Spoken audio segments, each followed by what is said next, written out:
Welcome to our tutorial on how to send multiple photos with text in a Facebook chat group on your PC using the latest update.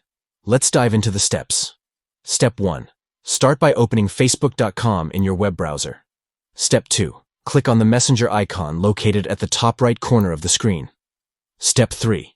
Open any chat group on Facebook where you want to share photos and text. Step 4. Look for the photo and video icon at the bottom of the chat window, next to the text box. If you can't find these options, simply tap the +in symbol next to the text box. Step 5. Select the photos you wish to share and click Open. Step 6. Now, write the note or message you want to accompany the photos. Then click Send or press Enter to share them. By following these straightforward steps, you can effortlessly share multiple photos with text in your Facebook chat group on your PC.